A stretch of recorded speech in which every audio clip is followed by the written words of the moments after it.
चलो तो बच्चों, आज हम लोग बातचीत करने वाले हैं अध्याय दो चर वाले रैखिक समीकरण। तो दो चर वाले रैखिक समीकरण से हम क्या समझते हैं, तो नाम से पता चल रहा है दो चर। चर राशि मतलब एक्स वाई जेड, मैंने आपको पहले भी बताया था पहले के वीडियो में, है ना।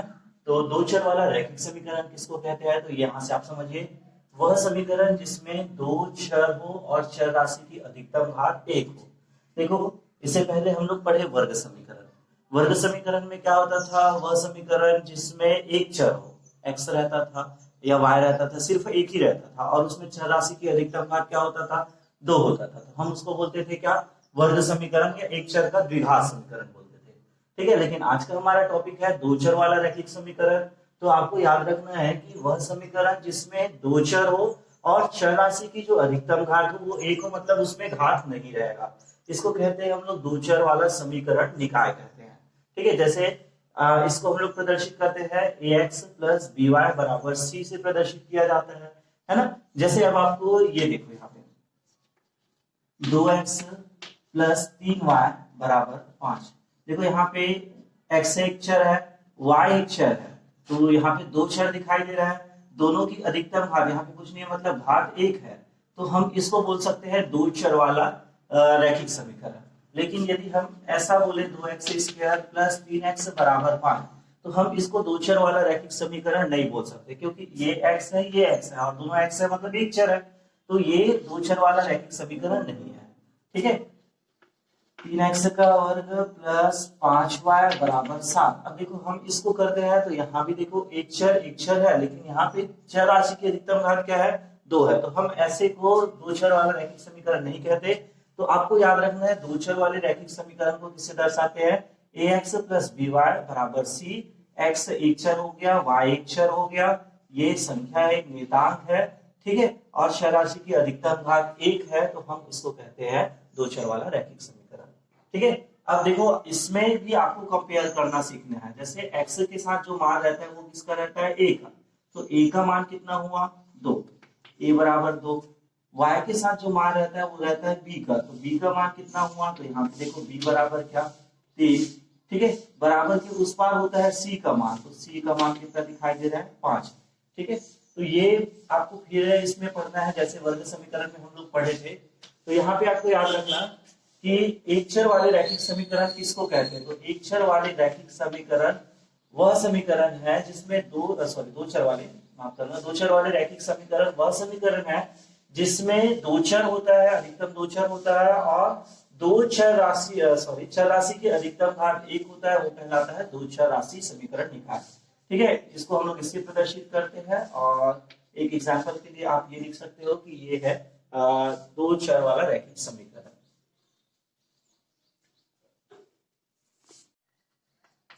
तो चलो, आज का जो हमारा टॉपिक है वो है निकाय का अद्वितीय हल ज्ञात करना और अद्वितीय हल में k का मान ज्ञात करना। तो देखो, यदि हमको दो चर दिया जाए, जैसे ये ax by बराबर c। ठीक है, मान लो ये हमको एक पहला समीकरण दिया है, हम इसको ऐसा लिख सकते हैं, और दूसरा समीकरण इस तरह से दिया है। कहने का मतलब जैसे आपको दो समीकरण दे दिया गया है,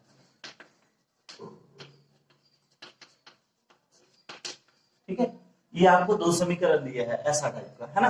तो आपको इसमें x और y का, ठीक है, x और y का मान ज्ञात करना है। तो क्या इसको हल करने में x और y का मान आने वाला है या नहीं आने वाला है, तो इसको ज्ञात करने के लिए पहले इसमें हम शर्त लगा के देखेंगे कि क्या इसका मान आएगा या नहीं आएगा।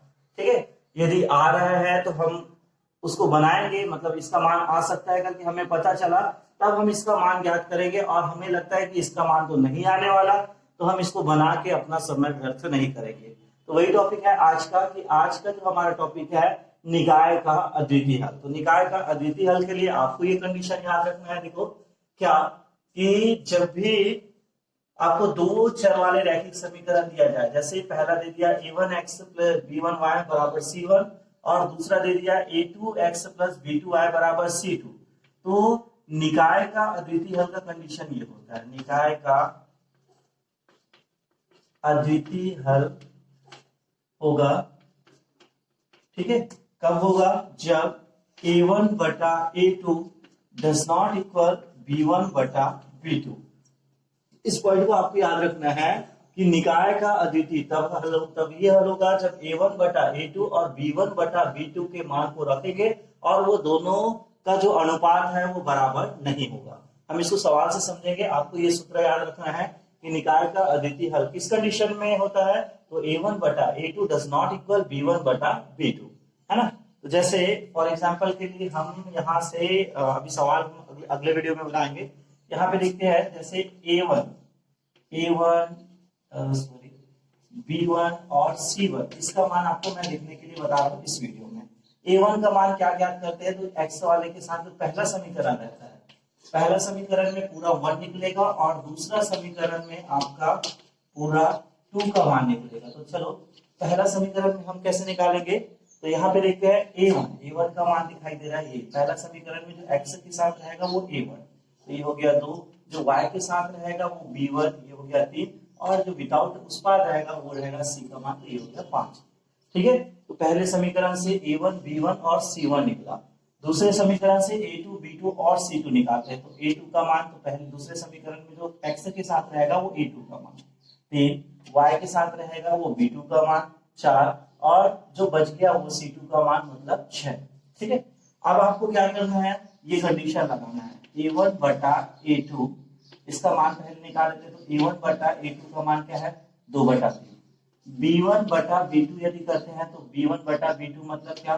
3 बटा 4। और क्या ये दोनों बराबर है? नहीं, 2 बटा 3 और 3 बटा 4 तो बराबर नहीं है। मतलब ये देखो 2 बटा 3 और 3 बटा 4 बराबर नहीं है, तो ये क्या चीज कहलाएगा? इस समीकरण का अद्वितीय हल होगा। तो इसको लिख सकते हैं हम लोग 2 बटा 3 किसका मान है? a1 बटा a2 डज नॉट इक्वल 3 बटा 4 किसका मान है? b1 बटा b2। तो ये इस समीकरण का अद्वितीय हल होगा। तो अभी आपको ये फॉर्मूला याद रखना है कि निकाय का अद्वितीय हल कब होता है? तो निकाय का अद्वितीय हल होता है a1 बटा a2 does not equal b1 बटा b2। ठीक है, चलो फिर आज हम लोग देखते हैं आज का हमारा जो प्रश्न पहला है, क्या है? सिद्ध कीजिए कि दिए गए निकाय का अद्वितीय हल है। अभी हम लोग पढ़े कि अद्वितीय हल के लिए कंडीशन क्या होता है? a1 बटा a2 does not equal b1 बटा b2। ठीक है, अब चलो हमें प्रश्न दिया है 5x प्लस 3y बराबर 11 और 2x प्लस 4y बराबर 7 और सिद्ध करना है निकाय का अद्वितीय हल है। तो हम क्या करेंगे? सबसे पहला काम हल में आपको लिखना है, जो भी दिया है उसको फिर से लिखना पड़ता है। तो दिया है क्या? 5x प्लस 3y बराबर 11, इसको आप दे देना समीकरण 1। और क्या दिया है? 2x प्लस 4y बराबर 7, इसको आप दे देना समीकरण 2। ठीक है, अब जैसे ही आप समीकरण 1 समीकरण 2 दोगे तो आपको क्या मैंने बताया था? a1 a2 निकालने आना चाहिए। तो यहाँ क्या दिखाई दे रहा है? पहले आप लिख लेना a1 बराबर b1 बराबर और c1 बराबर, और लिख लेना a2 बराबर b2 बराबर c2 बराबर। सबसे पहला काम आप ये लिख लेना है। अब चलो मान देखते हैं। मान रखने के लिए मैं बताया 1 में जो रहेगा वो a1 b1 और c1 का मान रहेगा। तो देखो 5 है तो a1 का मान 5, 3 है b1 का मान 3, 11 है तो ये c1 का मान। वैसे 2 में समीकरण 2 में जो भी मान रहेगा वो a2 b2 c2 का मान रहेगा। तो ये आया 2, तो ये 2 a2 का मान, 4y के साथ है तो ये आया b2 का मान, और 7 आया क्या? c2 का मान। तो आपको पहले ये काम कर लेना, a1 b1 ac1 a2 b2 c2 ये निकाल लेना। तब क्या करना है आपको? a1 बटा a2 ये पहले याद करते हैं। चलो a1 बटा a2, a1 बटा a2 मतलब उसका मान क्या है?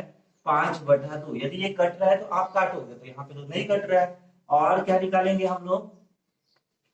b1 बटा b2। ठीक है, हम निकालेंगे b1 बटा b2। तो b1 बटा b2 ये कितना दिखाई दे रहा है? b1 का मान दिखाई दे रहा है 3 और b2 का मान दिखाई दे रहा है 4, तो ये 3 बटा 4। अब यहाँ पे दोनों को पहले लिख देना, जो भी मान आया उसको लिख देते हैं। 5 बटा 2 आया a1 बटा a2 और इसका मान आया 3 बटा 4। अब देखना क्या दोनों बराबर दिखाई दे रहा है क्या हमको? ये 5 बटा 2 और 3 बटा 4 क्या दोनों समान दिखाई दे रहे हैं क्या? नहीं। तो हम यहाँ पे लिखेंगे डज नॉट इक्वल। ठीक है, हम क्या लिखेंगे? डज नॉट इक्वल मतलब बराबर नहीं है दोनों। अब 5 बटा 2 किसका मान है? 5 बटा 2 मान है a1 बटा a2 का, a1 बटा a2 का।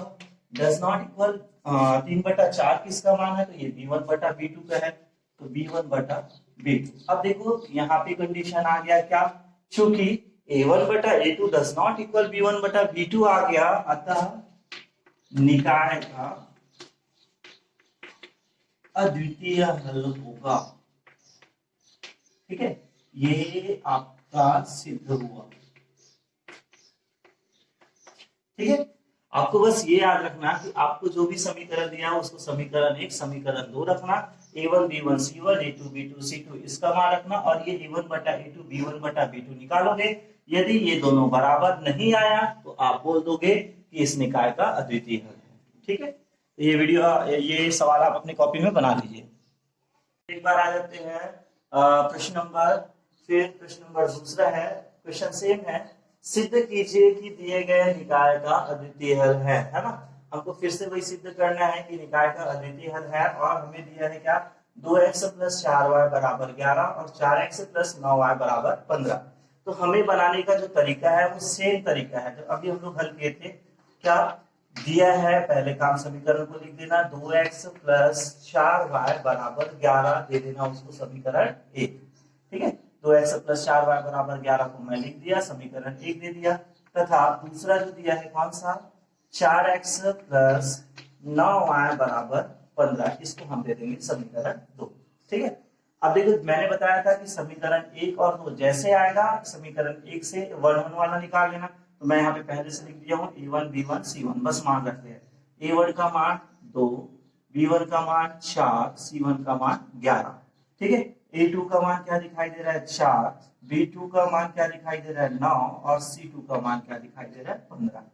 अब क्या करेंगे हम लोग, a1/a2 याद करते हैं, तो चलो a1/a2, तो a1/a2 मतलब 2/4, 2 एकम 2, 2 दूनी 4 कट रहे तो आपको काटना है, तो ये आया 1/2।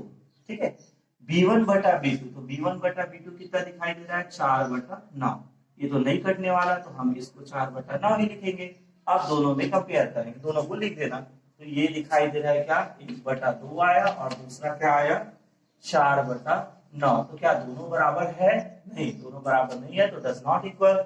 और 1/2 जो था वो मान था a1/a2 का, और 4/9 था वो मान था क्या b1/b2 का, तो दोनों के बीच लगा दिए डज नॉट इक्वल। और इस कंडीशन में मैंने आपको पहले ही बताया कि दिए गए निकाय में निकाय का सॉरी चूंकि a1/a2 does not equal b1/b2 है, अतः निकाय का क्या होगा अद्वितीय हल होगा। ठीक है, तो आपको बस पहला सवाल जैसे बनाया, दूसरा सवाल आप इसको बिना देखे सिर्फ सवाल लिख के भी हल कर सकते हैं। और मुझे पहला दूसरा सवाल समझ आया नहीं आया, यदि नहीं आया तो मुझे मैसेज कर दीजिए, मैं एक और सवाल बना के दे दूंगा।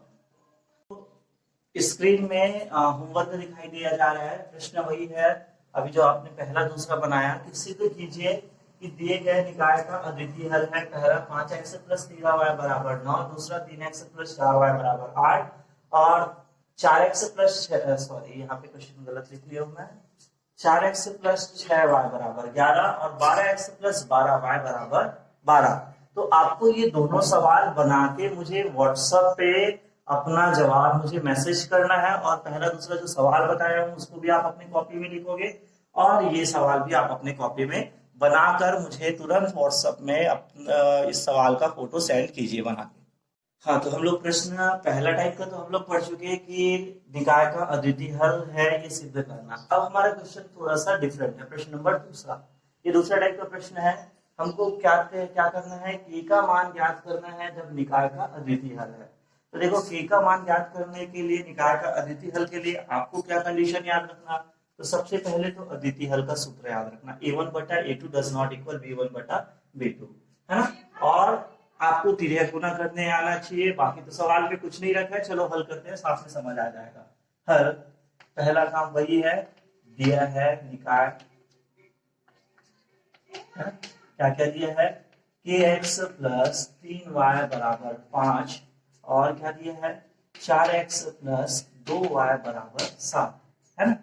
तो यहाँ पे क्या करना है हमको, फिर वही काम, यहाँ पे पहले हम लोग तुलना कर लेते हैं। यहाँ a1 b1 में बताया था, पहला काम आपको यही करना है, a1 b1 और c1। ठीक है, a2 B2 और C2 ये पहले निकाल देना है ना। तो चलो A1 A2 B1 B2 C1 C2। अब क्या करना, हम चल मान रख देते हैं A1, यहाँ पे पहला क्या दिखाई, अच्छा इसको समीकरण 1 समीकरण 2, समीकरण 1 से 1 वाला निकलता है तो x के साथ क्या है k, तो A1 का मान k, y के साथ क्या है 3 है तो ये हो गया B1 का मान 3 और क्या है 5 C1 हो गया। वैसे A2 का मान क्या दिखाई दे रहा है 4, उसके बाद फिर 2, उसके बाद क्या 7 है ना। तो सबसे पहला काम आप ये कंडीशन कर देना A1 A2 B1 B2 C1 C2 का मान आप पहले याद कर लेना। अब क्या बोल रहे हैं यहाँ पे, चूंकि निकाय का अद्वितीय हल, जब निकाय का अद्वितीय हल है तो यहाँ पे हमको बता दिया है कि चूंकि निकाय का अद्वितीय हल है ना। तो निकाय का अद्वितीय हल कब होता है, तो अद्वितीय हल होता है कब, A1 बटा A2 सॉरी A1 बटा A2 does not equal B1 बटा B2 है ना। चलो एक बार फिर से समझते हैं हम, हमको दिया गया था निकाय समीकरण 1 समीकरण 2 बोले A1 B1 C1 A2 B2 C2 इसका मान हम लोग निकालें, यहाँ तक तो हमको बन जाता है। बोला कि निकाय का अद्वितीय हल है, तो चूंकि निकाय का अद्वितीय हल है, अद्वितीय हल में क्या होता है A1 बटा A2 does not equal B1 बटा B2। अब बस हम इसमें मान रखेंगे है ना, और k का मान याद करेंगे A1 बटा A2, तो A1 A2 का मान दिखाई दे रहा है k और 4, मतलब क्या लिखेंगे k बटा 4 डज नॉट इक्वल B1 बटा B2, मतलब क्या दिखाई दे रहा है हमको 3 बटा 2, ठीक है। A1 बटा A2 मतलब k बटा 4, B1 बटा B2 मतलब क्या हो गया 3 बटा 2।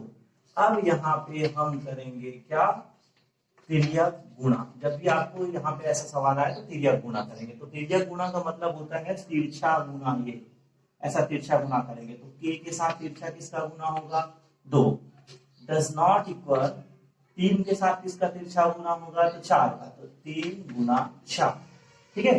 अब आपको ये ध्यान देना k गुना 2 हो गया डज नॉट इक्वल 3 गुना 4, यहाँ पे डज नॉट इक्वल ही आएगा, इक्वल नहीं करना है आपको। और हमको ये मान रखना है, हमको मान किसका याद करना है k का, तो k के साथ आपको कोई भी संख्या नहीं रखना है, जो भी है उसको पक्षांतर कर देना। तो k के साथ क्या दिखाई दे रहा है 2 दिखाई दे रहा है, वो चिन्ह है गुना में, तो उधर जाके भाग में चला जाएगा। तो चलो इधर डज नॉट इक्वल में 3 गुना 4 है और गुना 2 है, तो उधर पक्षांतर करूंगा तो मैं गुना 2 किस में चला जाएगा बटा 2, तो k डज नॉट इक्वल, ये देखो 2 एकम 2 2 दूनी 4, कट रहा है तो काटोगे, नहीं कट रहा है तो नहीं काटना है, तो ये हो गया 3 गुना 2 बराबर k does not equal 6। Last में लिख देना कि k का मान 6 के अतिरिक्त, मतलब k का जो मान है वो 6 के अलावा कोई अधिक और हो जाए, 6 के अतिरिक्त अन्य संख्या में अद्वितीय हल प्राप्त हो सकता है,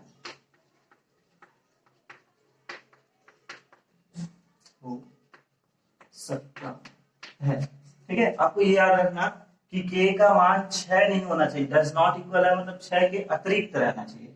k का मान यदि 6 है तो 6 नहीं होना चाहिए, तो k का मान 6 के अतिरिक्त अन्य संख्या यदि हो रहा है तो वो अद्वितीय हल प्राप्त हो जाएगा। तो ये आपका सवाल है, इसको यदि समझ नहीं आया तो वीडियो को एक बार फिर से देख लेना, और नहीं आया तो दूसरा सवाल में भी समझने का प्रयास करना।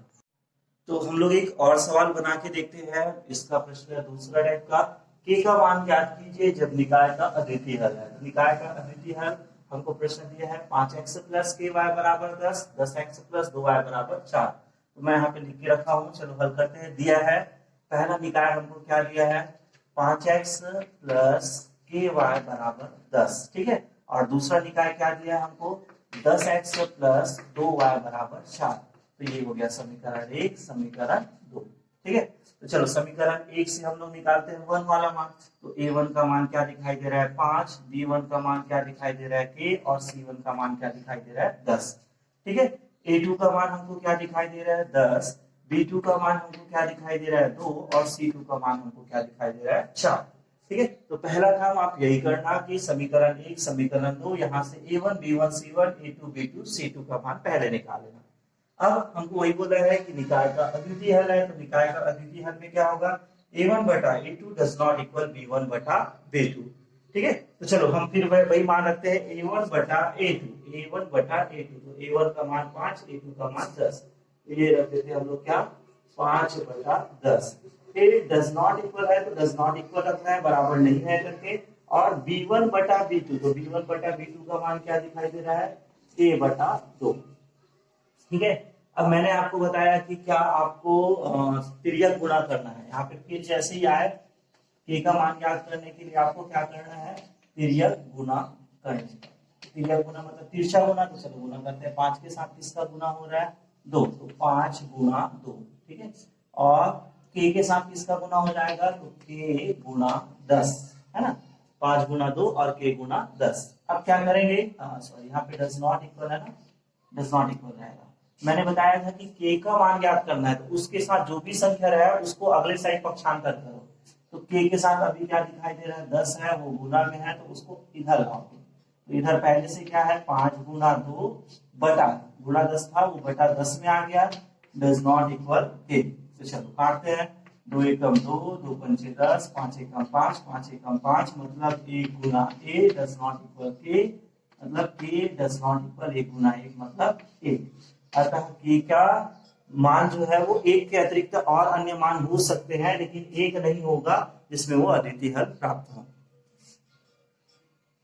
चलो आपको 2 सवाल बना के देखना है और इसको मुझे व्हाट्सएप करोगे। उसके बाद मैं आज ही आपको, यदि आप मुझे जल्दी व्हाट्सएप कर दोगे इसको बना के, तो मैं और भी आपके आज के लिए और भी सवाल मैं आपको बना के दूंगा। बस आपके ऊपर डिपेंड करता है कि आप इसको कितना जल्दी मुझे बना के दोगे, सभी के सभी, है ना।